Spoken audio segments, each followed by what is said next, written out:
Je brille, je brille.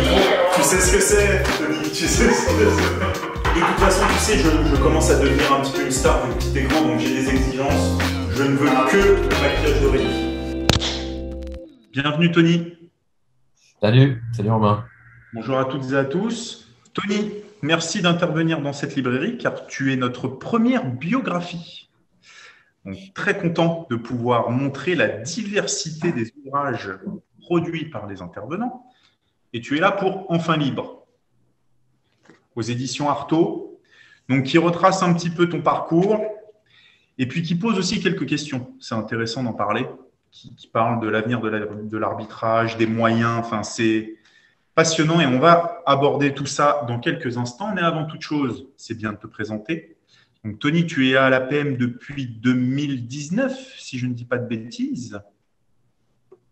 Tu as commencé en 2020, mais on avait fait des rendez-vous en 2019. Ouais, mais on a officialisé en 2020, mars 2020. Très bien. C'est le sens du tempo parce que c'était juste une semaine avant le confinement. C'est vrai, exact. Mais bon, en tout cas, moi, je t'ai rencontré en 2019, donc on va dire 2019, mais la plateforme ne mentira pas, ne vous inquiétez pas. Donc, tu es ancien arbitre international de football, mais pas que. Et je vais te laisser nous expliquer tout ça, puisque tu as aussi un parcours universitaire assez impressionnant et intéressant. Je Ouais. te laisse y aller.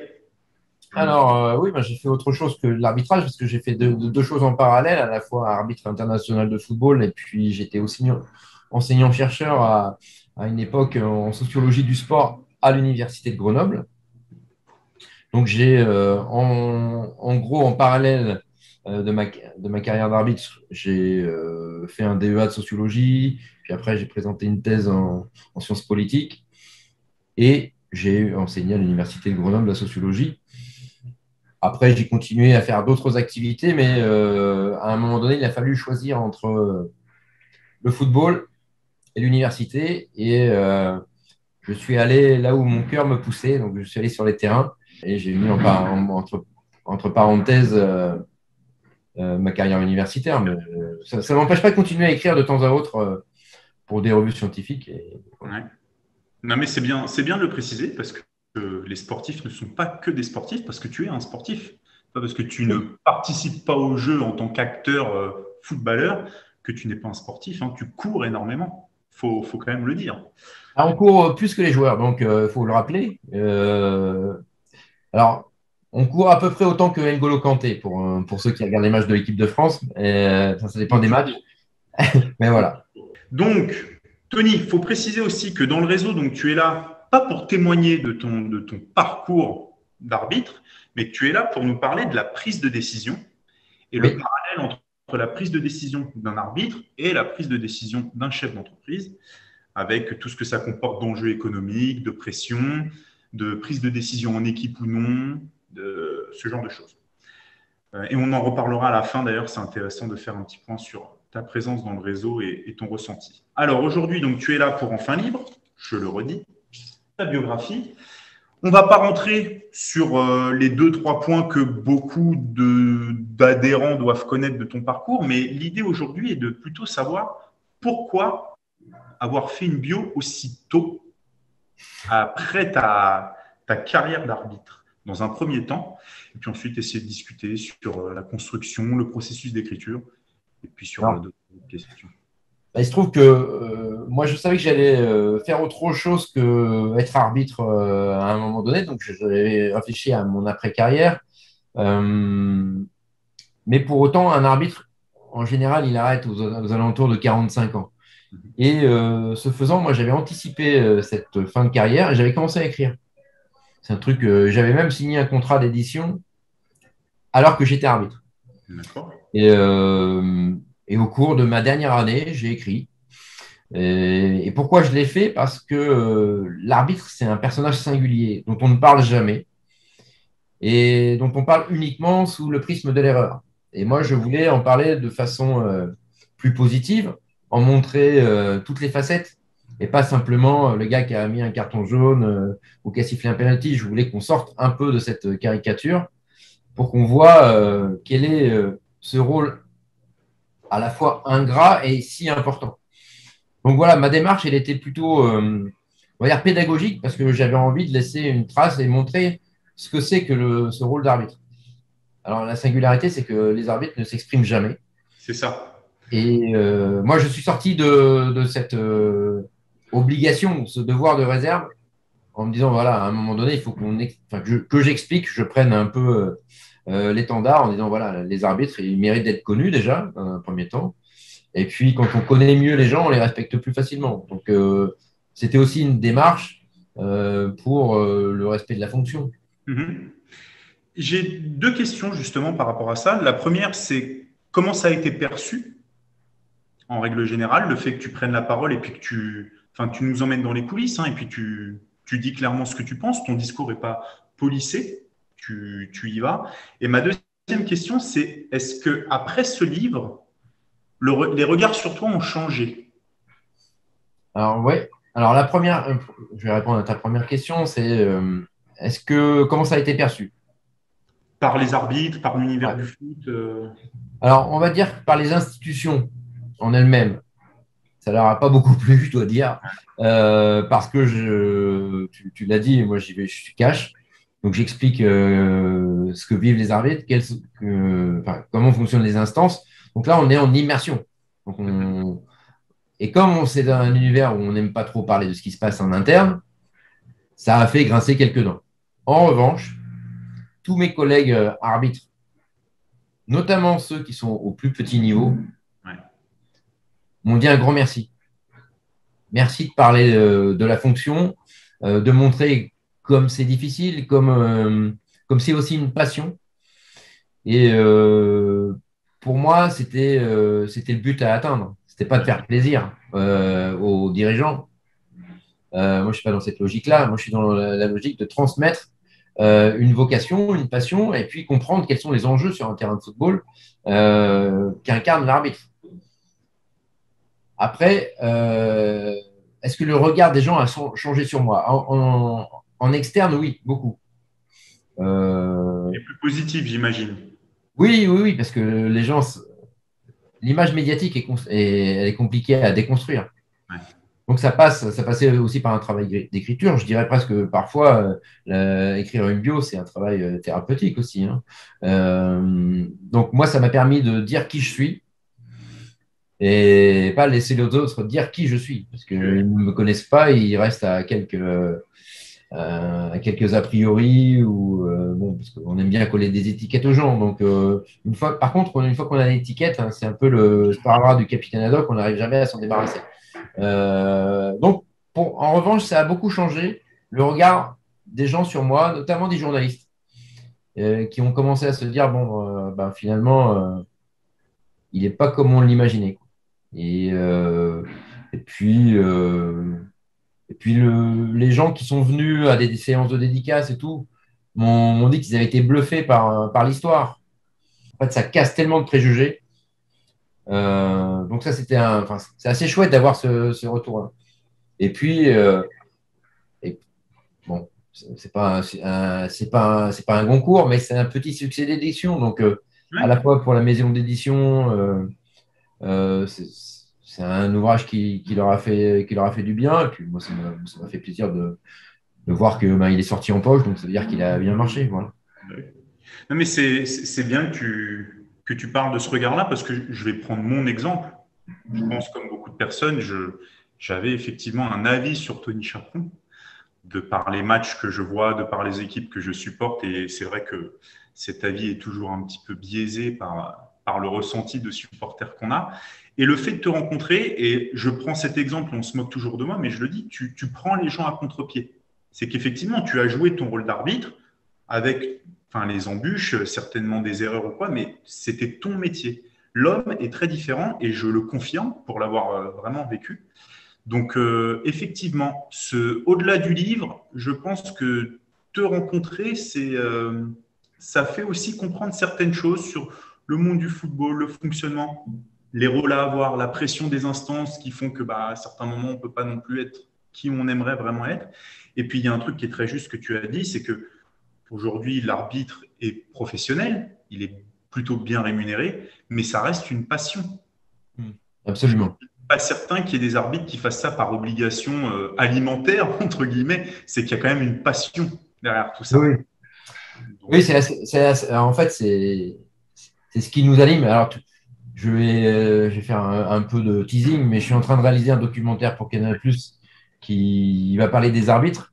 Et la semaine dernière, j'étais aux États-Unis et j'ai rencontré un arbitre de NBA qui nous disait euh, j'ai vécu un truc extraordinaire dans sa carrière d'arbitre de NBA et je ne la changerai jamais, même si on me donnait plein d'argent. Donc la preuve que c'est pas l'argent qui nous anime, c'est la passion du jeu. Et, et je pense qu'au travers de mes rencontres, on ressent cette passion aussi qui continue à nous animer. ouais, non, mais totalement. Et c'est pour ça que c'est très bien de te recevoir aujourd'hui, déjà pour un petit peu démystifier le fait que tu es dans le réseau, mais tu n'es pas là pour parler de football.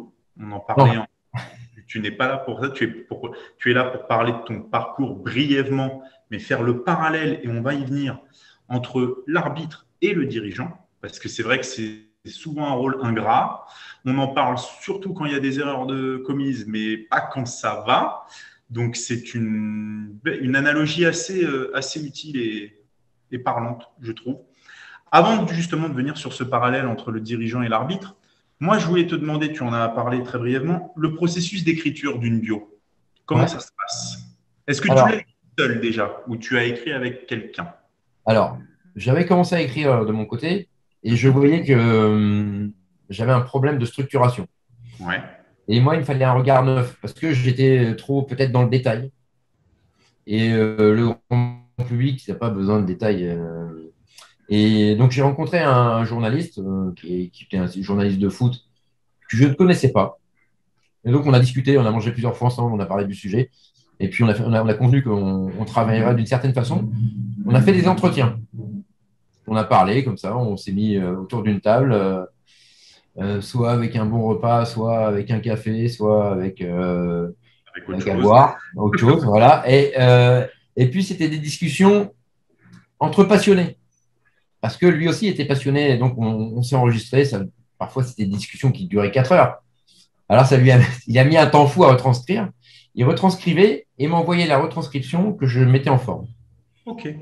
Et puis après, bon, les petites fautes de, comment dire, de forme ou ouais, de tournure, parfois il me les corrigeait, mais c'était à la marge.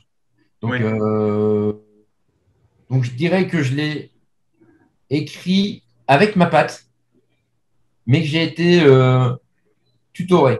C'est-à-dire que tout au long du chemin, en fait, j'ai eu besoin d'un guide et ça s'est super bien passé. Enfin, on reste en contact, on a toujours plaisir à aller manger un morceau ensemble parce que c'est une aventure aussi écrire un livre. Ah bah Et c'est. surtout quand on parle de soi, et parce que c'est jamais simple. Parler de soi, c'est surtout quand on est habitué à se taire, quand on est arbitre, tout d'un coup, il y a tout a envie de sortir. C'est pour ça qu'il avait fallu Il a fallu cadrer. bien me cadre. Voilà. Et d'ailleurs, est-ce que tu as quelques regrets peut-être sur des choses qui pourraient manquer, qui feront peut-être partie d'un deuxième ouvrage ou d'autres choses? Ou est-ce que tu es assez satisfait des moments qui ont été abordés dans cette bio? On n'est jamais complètement satisfait, mais je ne vais pas écrire une deuxième biographie. Tout Donc, faux. non, non, en revanche, je suis en train de faire un brouillon là, d'un bouquin qui m'intéresse, où je veux parler de la vidéo dans l'arbitrage, Mhm. mais non pas, voilà, enfin, je sais qu'il y a les pour et les contre, moi je suis plutôt contre, mais je voudrais qu'on comprenne en quoi l'introduction de la vidéo nous renseigne sur l'évolution de notre société. Et comme le sport est un outil d'analyse de la société, De la société, exactement, ouais. et, euh, et donc moi je veux m'en servir pour ça. C'est qu'est-ce que ça nous dit de nous? Voilà. Et c'est un peu la démarche dans laquelle je m'inscris. Alors, c'est à la fois foot, mais c'est à la fois un regard enfin, voilà, de sociologue.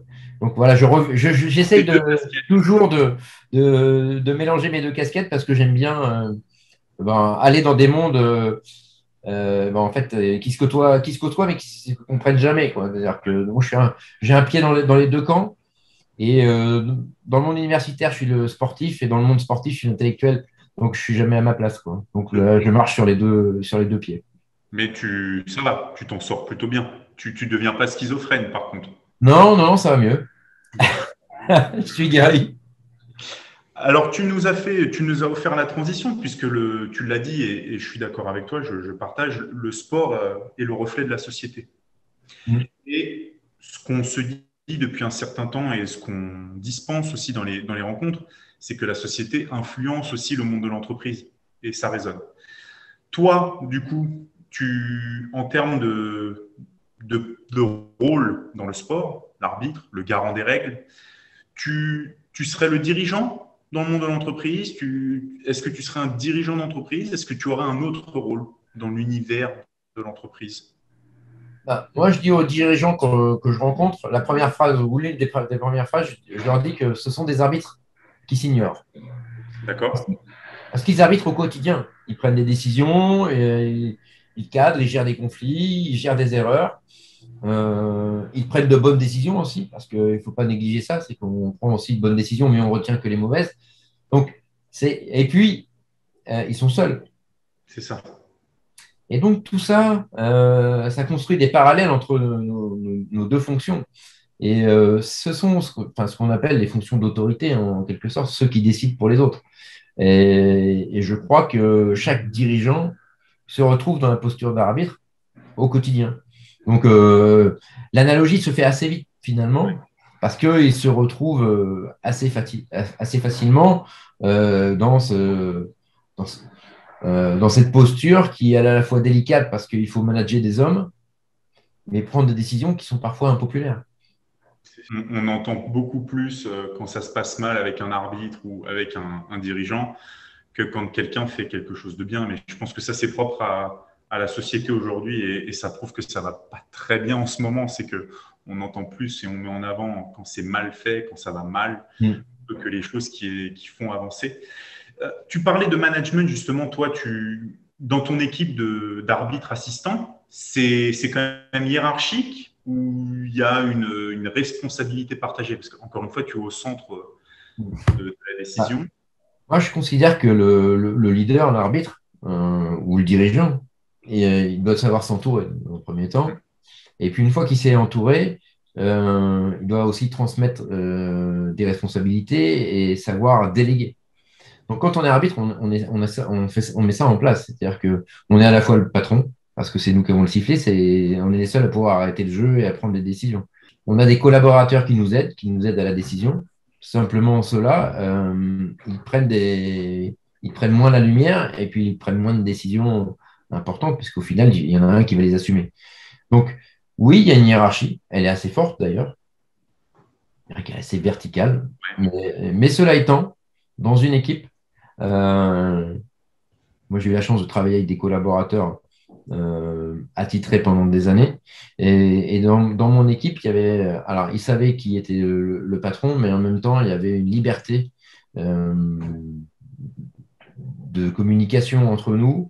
Et puis, chacun ayant des missions bien définies, des responsabilités bien définies. Je trouve avec l'expérience, on avait réussi à bien travailler. Voilà. Ouais. Et,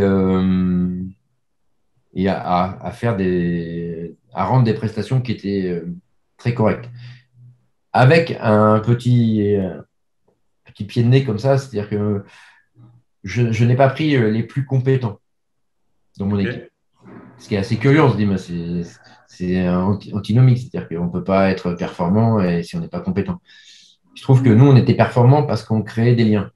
Ensemble, ouais. OK. Et ce travail d'équipe était hyper important. Et ça crée de la confiance, beaucoup entre nous. Et pour être performant, il faut en confiance.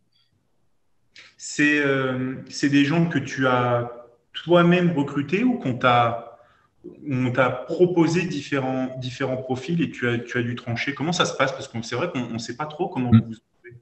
Alors, il se trouve que pour être arbitre, le nombre d'arbitres en Ligue 1, il y en a 20 en Ouais. France.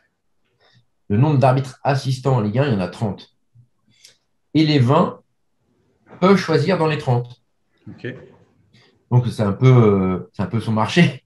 Ouais. Chaque année, on peut faire son marché. Alors, il y en a qui sont. Enfin, les arbitres internationaux, en quelque sorte, il y a une sorte de priorité.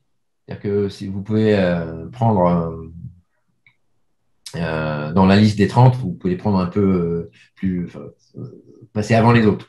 Et Ok. puis, donc, moi, sur ces 30-là, il y en a avec qui je me sens. Enfin, il y en a qui étaient très compétents, mais je ne faisais pas ce choix-là. Donc, je préférais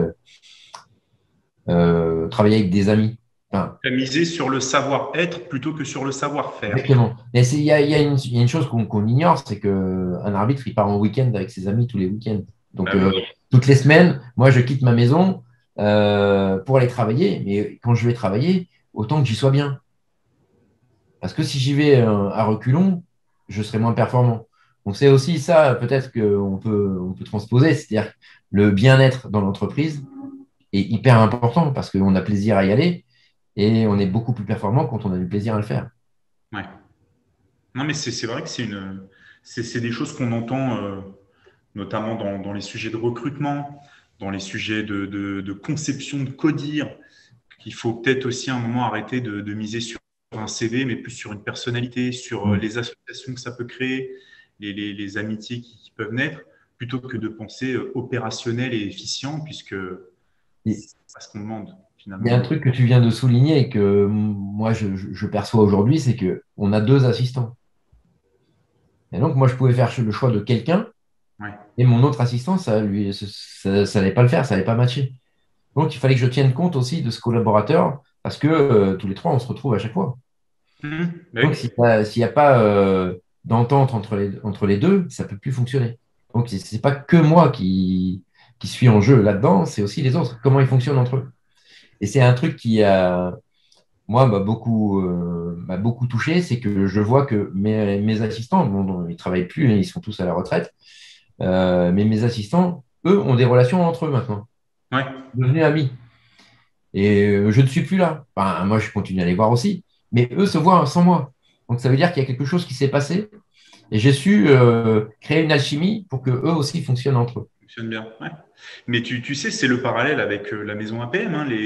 On recrute effectivement des gens par rapport à des missions, mais on doit rencontrer tous les collaborateurs parce que c'est pas qu'une question de fonction. Oui, la personne peut être la plus performante possible. Si on sent que ça ne peut ne pas passer avec certains collaborateurs, on misera pas dessus parce que l'objectif final, c'est plus l'ambiance au service de la performance et non l'inverse. Donc, tu vois, on peut aussi faire un parallèle avec ce qu'on vit au quotidien avec Aurélie, avec Florence. On doit tous se rencontrer pour travailler ensemble. Tu, donc, tu es à la retraite aujourd'hui d'arbitre, mais D'arbitre. tu es consultant pour Canal+. Ouais. Donc, tu analyses les performances des arbitres, tu commentes. Quel est Est-ce que tu t'y retrouves dans ces nouvelles fonctions? Ou est-ce qu'il y a quelque chose, l'adrénaline te manque, ou tu as réussi à faire le deuil de cette vie d'arbitre? Ben, comme c'est une vie de beaucoup de sacrifices et que pendant 30 ans j'ai fait ça, quelque part, tu es soulagé quand ça s'arrête. Euh, Après, dans mon rôle de consultant, j'ai la chance de travailler dans une émission où il y a une super entente. Donc, je travaille pour le Lake Football Club. Euh, et donc, moi, j'ai plaisir à retrouver les gens. Donc, on a aussi une petite équipe. Donc, moi, j'aime bien créer des liens avec les gens. Donc, il se passe des choses sur le plateau, mais il se passe aussi plein de choses en dehors.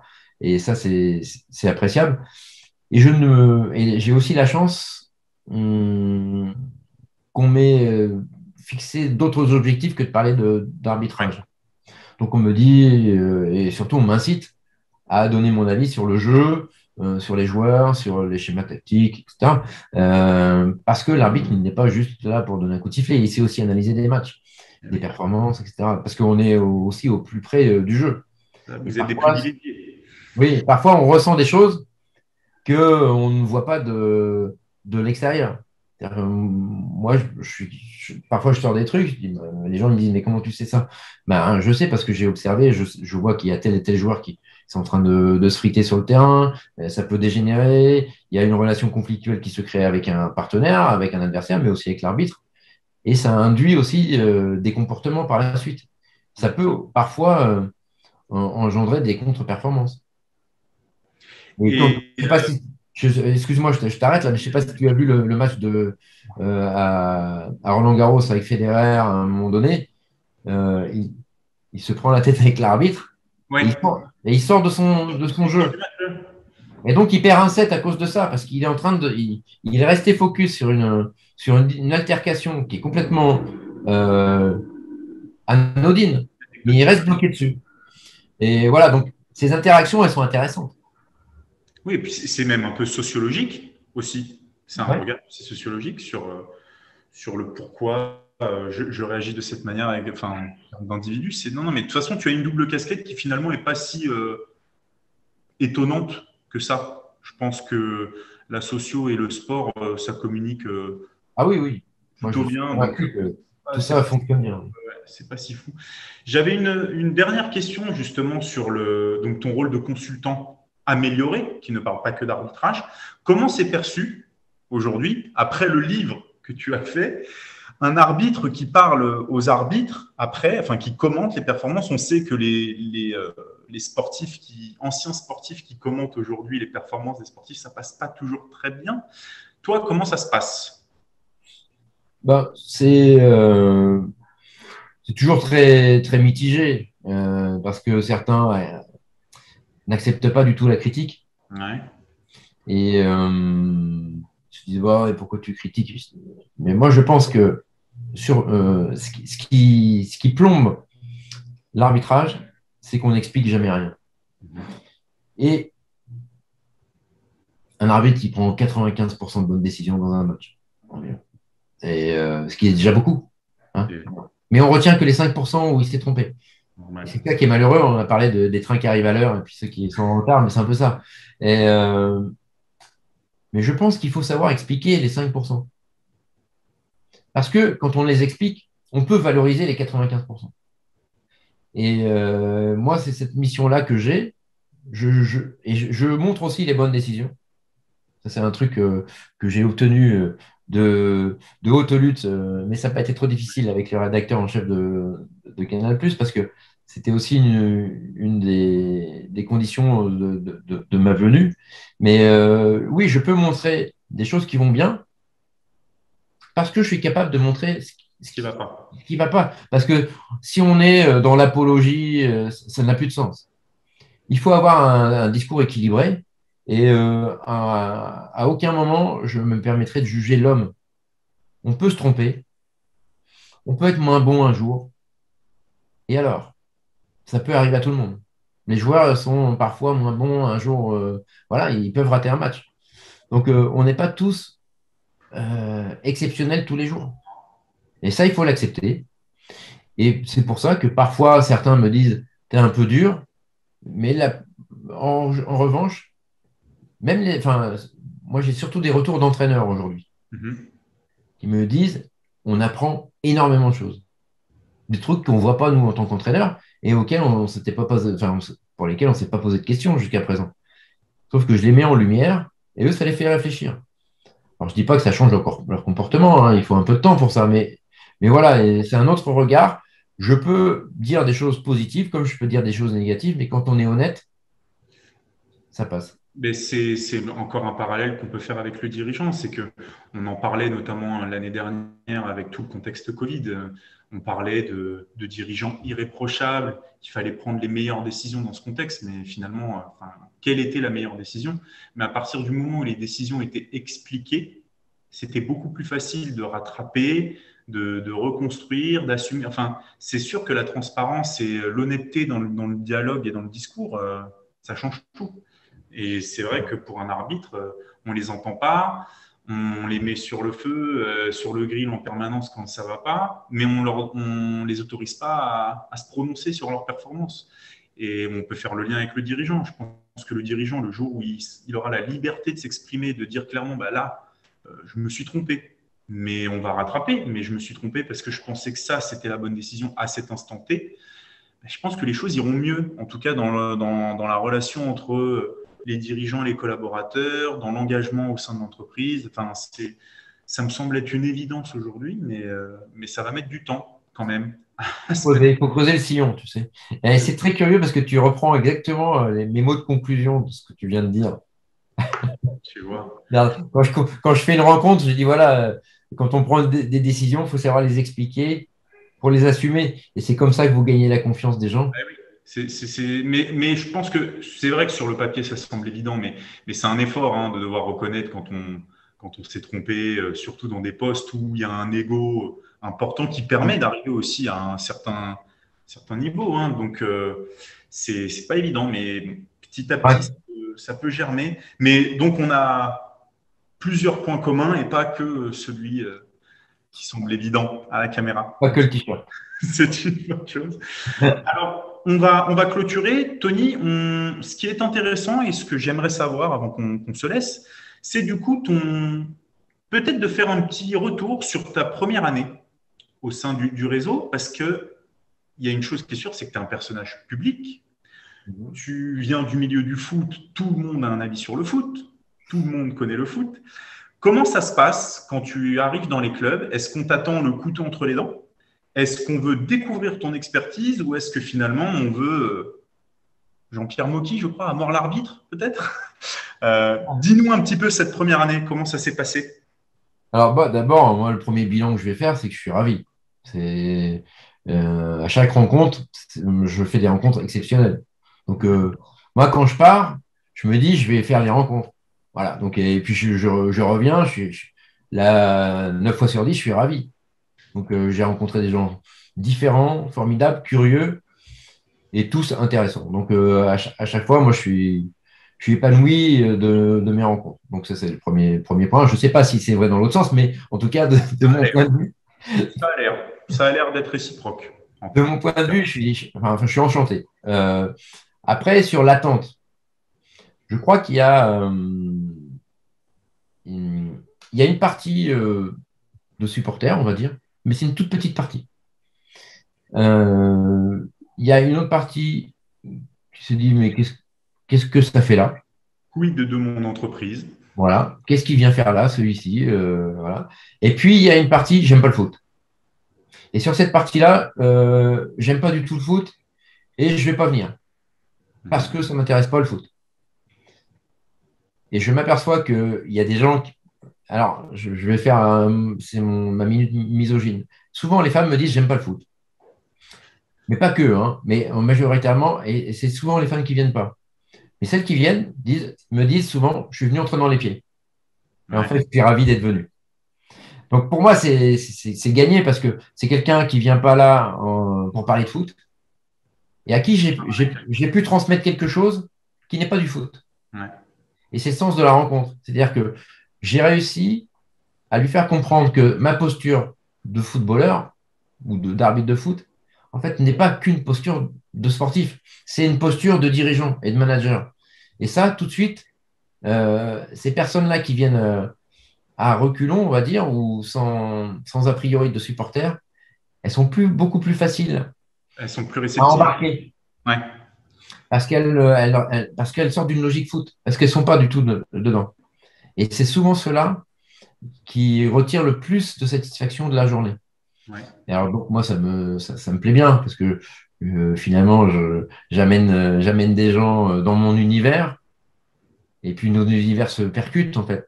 Et c'est là où c'est chouette, mais c'est aussi la richesse de la PM. C'est ça, c'est l'objectif. Hein. C'est du partage, des rencontres. Le premier mot, hein, c'est la rencontre.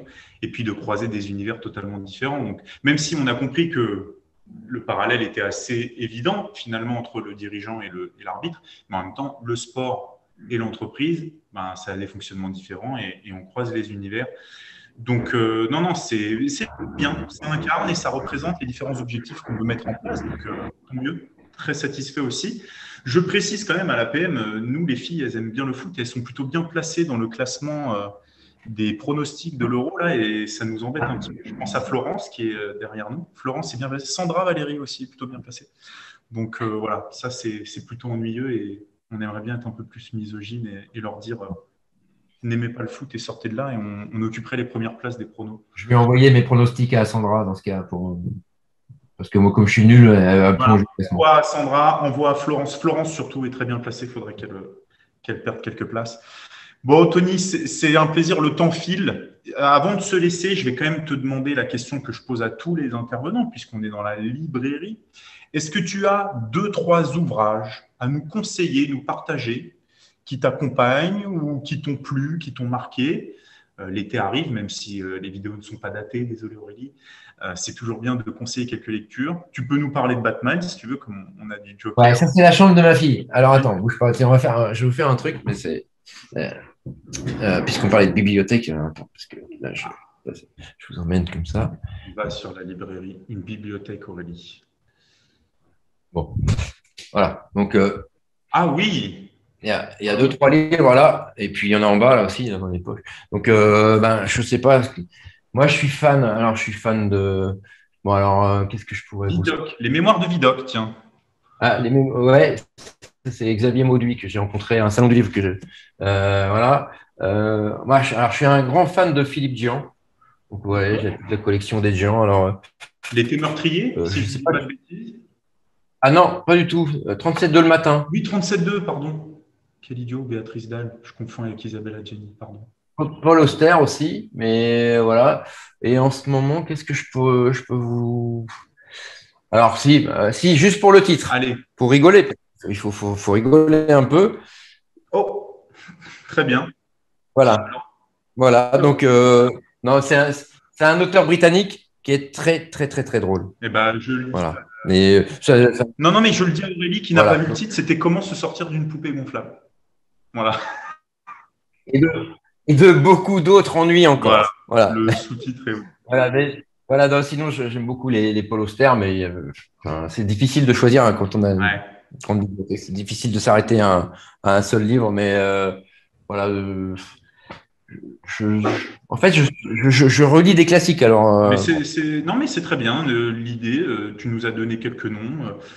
C'est très bien. Moi, j'ai fait une petite erreur, mais Dion, effectivement, écriture années 80, très riche. Très bien. Eh bien, Tony, ouais. merci beaucoup. Bah, je t'en prie, Romain, c'était un Et plaisir. puis, bah, à très bientôt. Ouais. Exactement. Merci, Tony. À bientôt. Romain, ciao. À tous et à bientôt.